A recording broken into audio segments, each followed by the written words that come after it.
I have always been fascinated with history, and in recent years I've had the opportunity to visit some incredible ancient archaeological sites like Qumran, Jericho, and the Temple Mount in Jerusalem. Also, thanks to Netflix and the frankly absurd response to his show, I was recently introduced to the work of Graham Hancock, which just further increased my curiosity.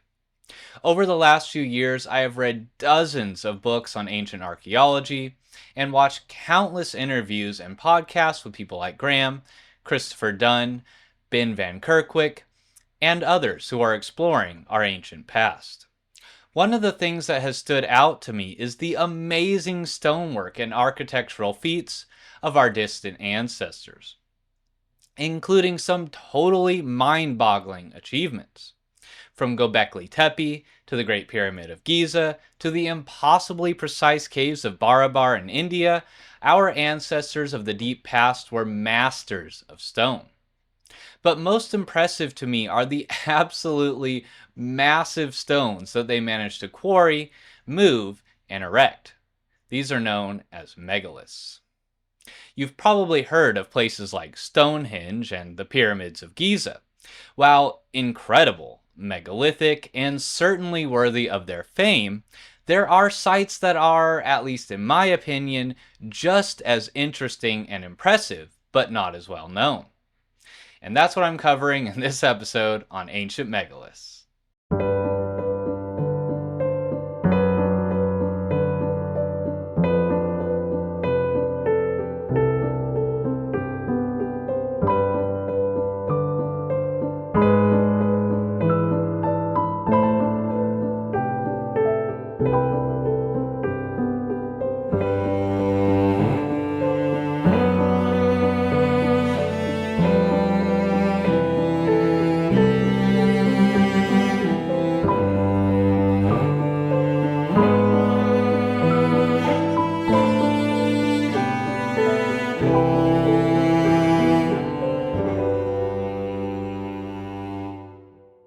If you're into history, archaeology, and ancient mysteries, please do me a quick favor, subscribe to the channel, and hit that like button.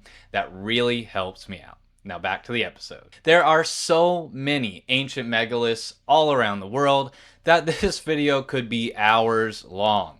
So I want to focus on some that revolutionized our understanding of the past or are just absurdly huge. Stick around to the end for some absolutely mind-blowing megaliths.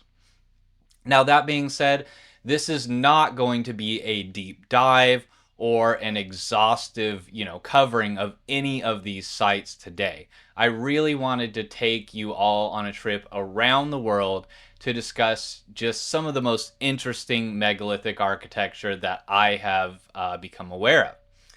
I did do a lot of research for this video, and so I know a lot of details and stories and interesting stuff about these sites that is not going to be covered here. This is going to be more of a brief introduction.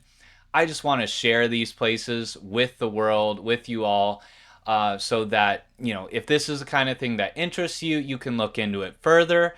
And I hope to, in the future, come back and, maybe dedicate a video to one site at a time to really go deeper. But for today, we're going to be doing an introduction to some of the world's most amazing megaliths. I want to begin our journey with one of the oldest examples of megalithic stonework in the world, a site so ancient that it forced historians and archaeologists to rewrite the history books and redefine what ancient hunter-gatherers were capable of.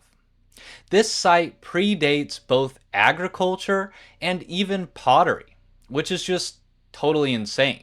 These people were creating megalithic construction before they even invented pottery. I'm talking about Göbekli Tepe. Göbekli Tepe is a UNESCO World Heritage Site consisting of a series of round megalithic monuments and enclosures with distinctive T-shaped pillars carved with incredible scenes of animals, humans, and even possibly celestial events. It's located in southeastern Anatolia in modern-day Turkey. It was built by hunter-gatherers in the pre-pottery Neolithic age and is at least 11,000 years old. A quick note on the dating. Um, some people have brought up the fact that they do have specific dating on organic material that has dated the site to around 11,000 years old. However, where they got that organic material from was in the smaller stone walls of these enclosures that appear to not be original to the site. So it appears that the site already existed before those walls were created. They may have been created by later people who found the site or people who had been using the site for a long time and decided to erect those walls to keep out encroaching stand, dust, to keep the pillars from falling down, something like that.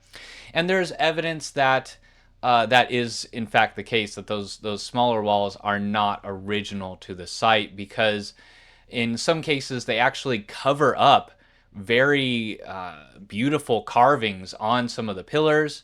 And we also see broken pillars that appear to have fallen and broken and then been reused as parts of those walls. So that's why I say at least. For a lot of the sites we're going to see today, the dating and the attribution is questionable. So I will say things like at least or this is attributed to, and then we may see pictures and examples of why I think that dating or that attribution might not be correct. So back to Göbekli Tepe. This is a fascinating site that has only been partially excavated. There are still numerous enclosures that we know are under the ground that have not been excavated at all. And so we might actually find even older dates for those enclosures if they are ever fully excavated. What we have found so far is incredible. The distinctive T-shaped pillars that make up the site of Göbekli Tepe are made of local limestone, so they're not transported very far, but they can be up to 5.5 meters tall and weigh up to 50 tons. They are also covered in beautiful and highly artistic carvings that had to be the work of experienced and specialized craftsmen.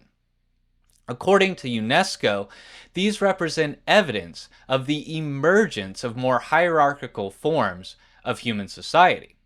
Now, we're not sure what exactly the site was used for, but the enclosures feature pairs of T-shaped pillars in the center that are carved to look like humans, surrounded by a ring of smaller pillars that are often covered in carvings of animals. It's speculated that these may be some of the world's oldest temples. Considering the age of the site and the extremely limited tools that would have been available, quarrying and erecting megaliths in the 8 to 50 ton range is quite an impressive achievement. On the other side of the world, in the Americas, there was another ancient culture quarrying and carving massive stone megaliths, known as the Olmecs. The Olmecs are considered the first civilization to develop in Mesoamerica. So before the Maya, before the Aztecs, long before. Their civilization began around 3,500 years ago, and they were master stone carvers, known most famously for carving colossal stone human heads that range in size from about 1 meter to 4 meters tall and in weight from around 6 tons to as much as 50 tons. We've found 17 of these things, and all of the heads share distinct facial features and are adorned with some kind of headgear that looks like a protective helmet. The realistic carvings are thought to be representations of powerful men, almost like portraits of their kings or rulers. However, unlike the T-pillars in Göbekli Tepe, the Olmec heads are carved out of basalt, a volcanic stone, and were transported far from their quarry. sometimes as far as 150 kilometers, adding another layer of logistical challenge. In fact, just how exactly they transported these things is still a mystery. The terrain is mountainous and full of swamps and dense tropical forest. There are a few major rivers in the area, which seems like the most likely route of transportation, but even using those isn't as straightforward as you might think. And how do we move them?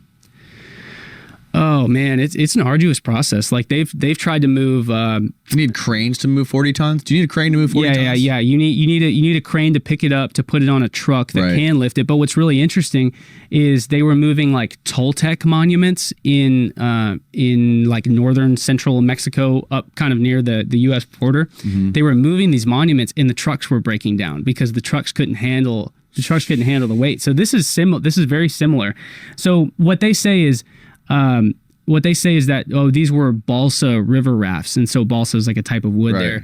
And they say, these were balsa river rafts that move these.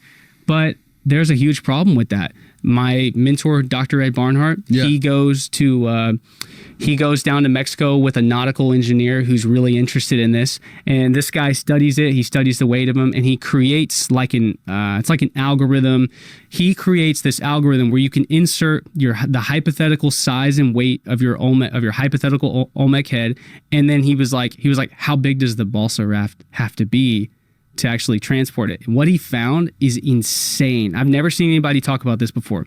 So these rivers that are in the Olmec heartland, some of them are like truly massive, wide, long rivers. What he found was that even if you made the raft 50 feet long and 50 feet wide, it is so big that it couldn't make it all the way down even the narrow parts of the river. If you put a 5-ton Olmec head on a raft that's bigger than the river itself, it would sink the raft. The smallest head is 6 tons. Traveling south from there, our next stop is in Peru, where there are quite a few interesting sites we could talk about. Ancient Peruvians were no strangers to incredible stonework. And if you want to talk about logistical challenges, look no further than Machu Picchu. But for this video, I want to focus on a site called Sacsayhuamán, located just north of the city of Cusco. It's a sort of fortified complex that now lies in ruins, except for some of the most impressive stone walls I've ever seen. The main feature of the site today is a series of zigzagging megalithic walls. The stones these walls are comprised of are so large that when the Spanish conquered Cusco and they dismantled this whole site to use all the materials to build their government buildings and cathedrals and houses, they left those walls because transporting the stones just would have been too much effort if they were even capable of it. Mainstream archaeologists attribute the site to the Inca, but as I stated before, there is reason to doubt that. We have plentiful examples of known Inca stonework, and it's just not the same. The walls of Sacsayhuamán are on another level. The Inca certainly built there and used the site, but I and many others believe the Inca inherited the site and built on top of it, similar to what we see in other sites all over the world. The megalithic, super precise, advanced stonework is on the bottom, while on top of that, we see much less precise work done with much smaller stones, sometimes with totally different construction methods. For instance, here, the lower levels with the megalithic stones don't use any mortar. The stones are just fit together ridiculously well. On top of that, you see the typical Inca stonework with smaller stones and mortar. We see this same pattern in places like Egypt and Turkey. The oldest stuff is the most precise, with the biggest stones and the most advanced construction techniques. I just can't think of a good reason why someone would switch construction styles to a worse quality halfway through construction if these places were built by one group of people or one culture. I've actually built a few houses, and We don't build them with modern framing, stucco, and everything, plumbing and all that halfway up and then switch to mud bricks and thatched roofs. It just doesn't make sense, right? So I think it's much more likely that the Inca found this site and some others, and that they were already ancient and abandoned, and they thought, wow, this is really cool. They've got a good start here. Let's build something here. And they built on top of it. But you can take a look at some of these pictures here and let me know what you think. By any account, the construction of these walls is impressive. They contain some of the largest stones used in construction in pre-Hispanic America and display a precision of cutting and fitting that is unmatched in the Americas. The massive and irregularly shaped stones fit together so tightly that a piece of paper can't even fit between them. And the walls are actually even bigger than what we can see today. Recent excavations have revealed that the walls continue underground. There are courses below ground level, which again hints at a far more ancient date for their construction. In Peru, the tables are turning, and we're seeing active digs occurring at one of the most important archaeological sites in the world, Sacsayhuamán. What the team have been discovering is that these multi-ton precision-placed anti-earthquake engineered cyclopean-style walls that make up the Sacsayhuamán complex actually go deeper down into the ground than previously believed, as these dig sites are now showing these walls extend below the surface with the same level of precision engineering and size as is shown on the surface, which would suggest that Sacsayhuamán was over time subjected to earth buildup, which has now become the surface that we walk upon in this area. But this is not the original surface depth, clearly, based on the fact that the walls descend, at least in these small areas that have been excavated, to roughly 6.2 feet below ground. And if that's not enough, they've even stumbled across what they believe may be a collapsed tunnel system. Local lore and legend speaks of vast underground networks below Sacsayhuamán, with some claims that the tunnels extend far out into the Andes, connecting various complexes and sites together. The largest stones here are estimated to weigh up to a full 200 tons and were transported to the site from a quarry about 35 kilometers away. Next up, we're heading to the island nation of Malta, a land full of ancient mysteries, massive temples, and tales of giants. These islands are covered in megalithic stone temples, and until the discovery of Göbekli Tepe, they were considered the oldest freestanding structures on Earth.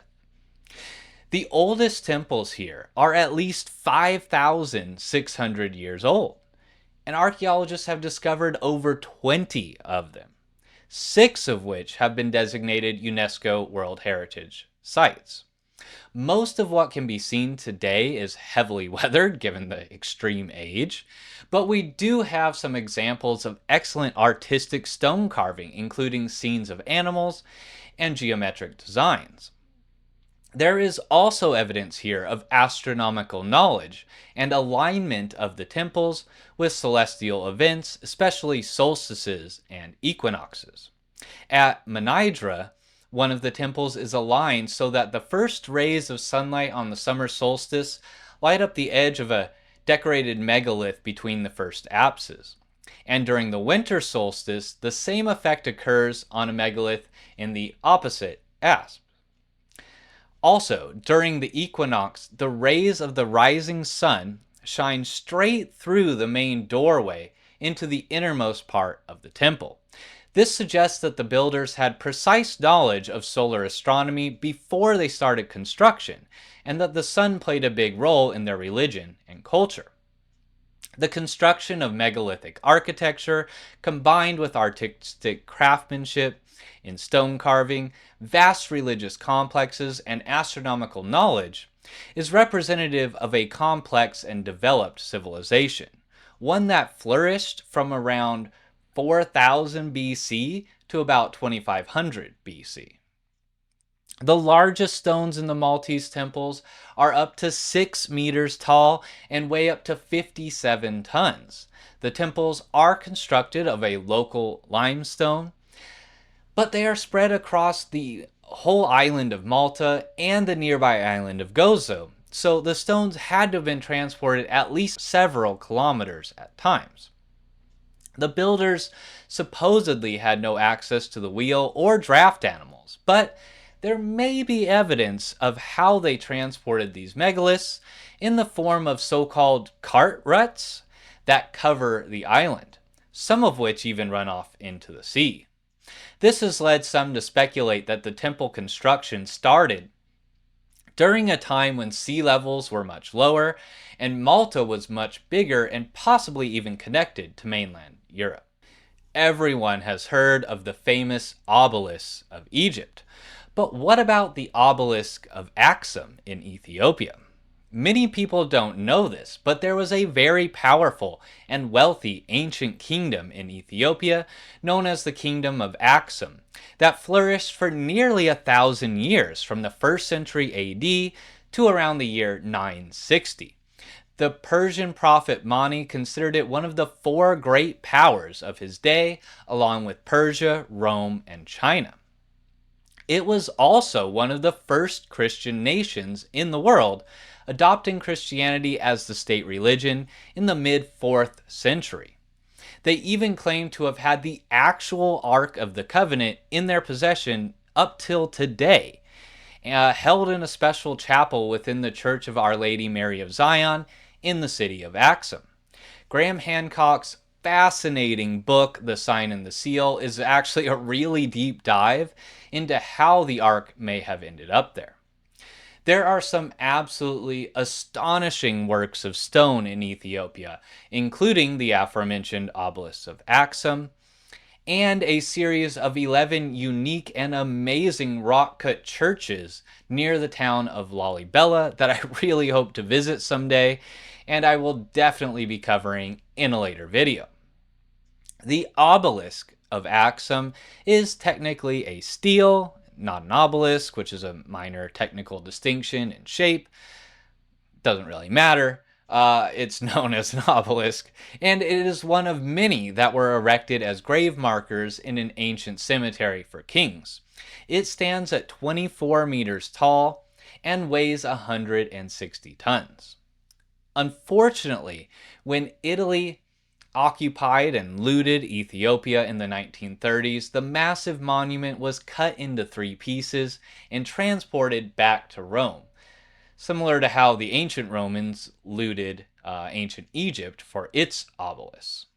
It was finally returned to Ethiopia in 2005 and has been re-erected in Axum where it belongs. Nearby lies the remains of an even bigger megalith known as the Great Stele that once stood a towering 33 meters tall. Next on my list of ancient megaliths is the only one which I have actually seen in person, and it is part of the ancient western wall of the Temple Mount in Jerusalem, a site that is sacred to Christians, Jews, and Muslims. I had the incredible opportunity to visit and tour the site when I was on pilgrimage to Israel in 2022. Almost everyone is familiar with the famous section of the Western Wall that is visible above ground where Orthodox Jews visit to pray. It's pretty impressive. I can't imagine how awe-inspiring the whole complex would have been before its destruction in the year 70. What most people don't know is that the wall continues underground, and there are sections that can be seen by entering the Western Wall tunnels, which is where I got to go. It is there, deep underground, and far below the platform of the Temple Mount, that you can view what is known as the Western Stone.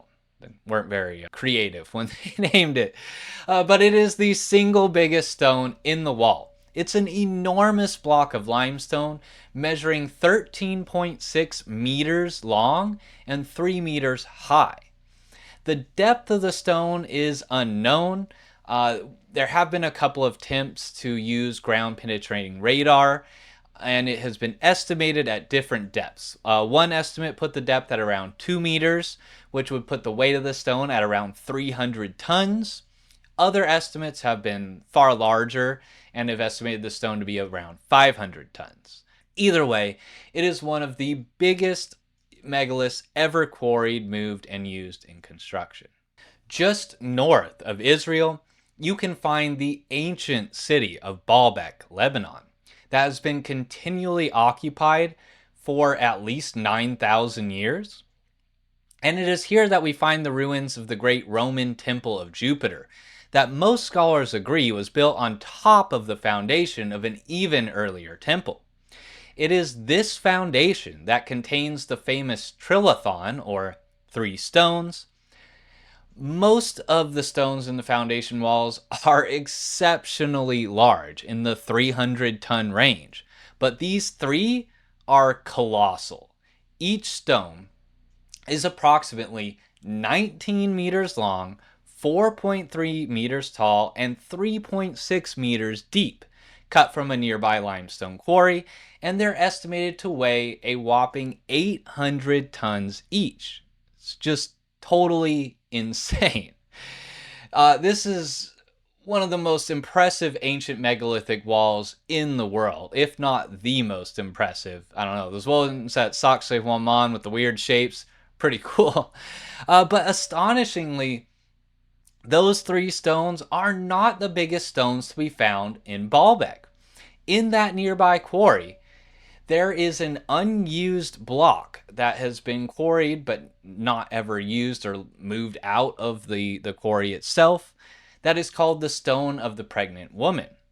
That is estimated to weigh around 1,000 tons. And there's an even larger stone beneath it that is estimated to weigh around 1,200 tons. They were cut, but like I said, never removed from the quarry, never actually used to build anything. Now, whether the Romans were trying to outdo the ancient builders who erected the trilithon, or whether these stones were cut and abandoned even earlier, is unknown.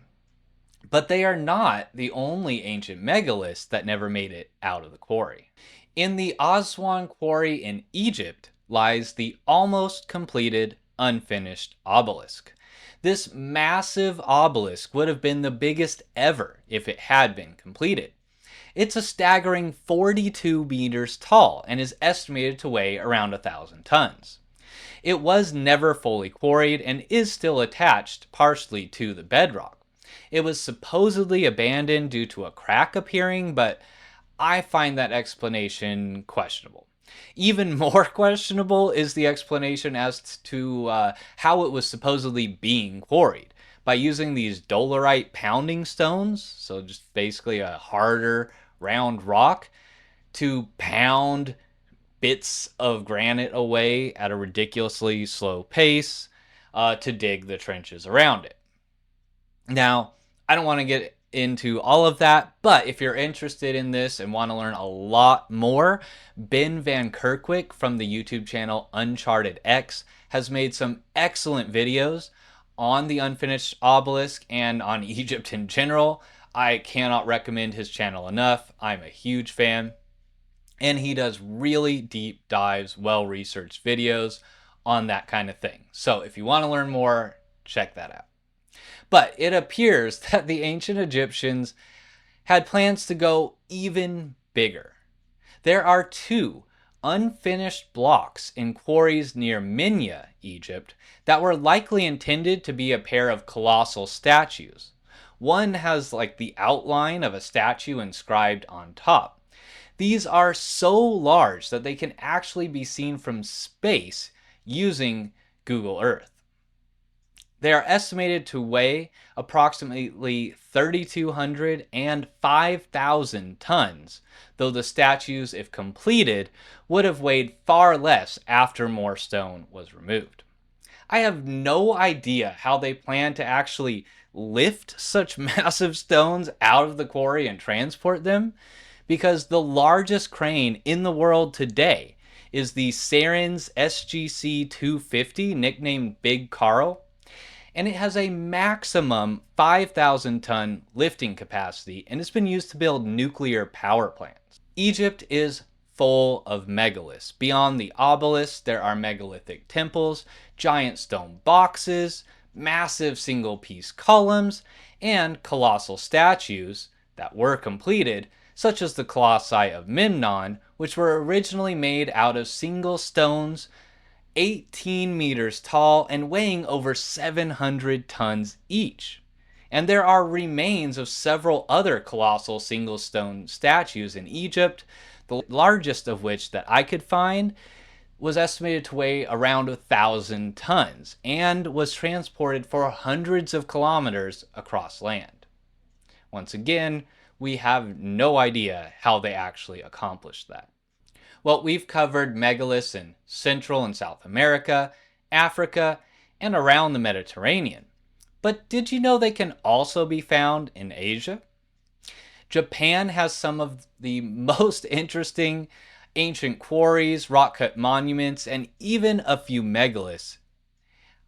Most notable of which is the Octopus Stone, which is the largest stone in the walls of Osaka Castle, which measures 5.5 by 11.7 meters and weighs around 120 tons. There's also a monument called Ishi no Hoden, and the very strange and unfinished monolith known as Masuda no Iwafune, or the Rock Ship of Masuda, which sits on top of a hill in the middle of a forest near the village of Asuka. This oddly shaped carved stone almost resembles a ship, hence the name, and is 11 meters by 8 meters by 4.7 meters and weighs around 800 tons. The top has been kind of flattened and has two 1 meter square holes carved into it. It kind of looks like something was supposed to fit into it. It is also unfinished, and you can see markings on the sides that aren't, finished, that aren't smoothly polished, that are in a kind of rough grid pattern. We have no idea who carved this, what it was intended for, or why it was never completed. It does have some similarities to that other monument, though, known as Ishi no Hoden, which has led some to speculate that they may have been carved by the same people or culture. Ishi no Hoden is a rock-cut monument similar to the churches of Lalibela, where it's made by subtractive carving of the stone. So they had a big, outcropping of stone, and they carved out part of it to leave this megalith in the middle. It strangely resembles an old tube TV or computer monitor with the projecting angular back to it and a flat front, which is really strange. And it is designed in such a way that it appears to be floating over a pool of water, but it is actually connected to the bedrock. It has similar grooves down the sides as the rock ship of Masuda, and is even rumored to have the same kind of square holes carved in the top, though today and for a very long time the top has been covered in soil and actually has trees growing out of it. So that hasn't been confirmed. Today it is a sacred shrine and it is visited by pilgrims from all over the world, though its original purpose is unknown. It is quite possibly the strangest ancient megalith in the world. And we will end our world tour in the absolutely awe-inspiring Yangshan Quarry in China. Yangshan is an ancient stone quarry near Nanjing in China, and here visitors can view the remains of a gigantic unfinished stele still sitting in place in the quarry, never fully excavated. It was supposed to be a giant monument for the Ming Xiaoling Mausoleum, but was never completed. According to tradition, after most of the rock cutting had been done, the architects realized that moving these massive stones would just be impossible and abandoned the project. The three pieces of the massive monument are each absurdly large, weighing an estimated 6,100, 8,800, and 16,250 tons. That means Our biggest cranes today couldn't even lift the smallest piece. I have no idea how the work got as far as it did before they realized that it would be an impossible project. If it had been completed, it would have stood 73 meters tall and would have been the biggest megalithic monument in the world. From some of the world's oldest temples, to cyclopean walls rumored to have been built by giants, to colossal statues, the ancient world was full of awesome and incredible architecture and works of art in stone. Personally, as someone who has long been fascinated with religious architecture and art, I found the temples to be really exciting and interesting. Many people today have a negative view of religion, and I can understand why, but religion has inspired some of the most beautiful and amazing architecture in the world. Göbekli Tepe, the temples of Malta, the many Greek and Roman temples such as the Temple of Jupiter, the plethora of massive temples in Egypt at places like Karnak and Giza, the rock-hewn churches of Lalibela, the absolutely mind-blowing temples of India, Angkor Wat in Cambodia, Phim Ai Temple in Thailand, and even the Gothic cathedrals of Europe. It seems that no matter where you travel, the most spectacular works of architecture are temples and churches. I covered a few in this video, but there are so many more that I look forward to researching and covering in future videos. I also find the massive carved stone megaliths of unknown origins and unknown purpose to just be mysterious and fascinating. I would love to know who carved them and why. If that kind of stuff interests you, if you enjoyed this video, please help me out by taking a moment to subscribe, like the video, and share with anyone else who might also enjoy it. If you know more about any of the sites discussed here, or if I got something wrong, please let me know in the comments. And thanks for watching.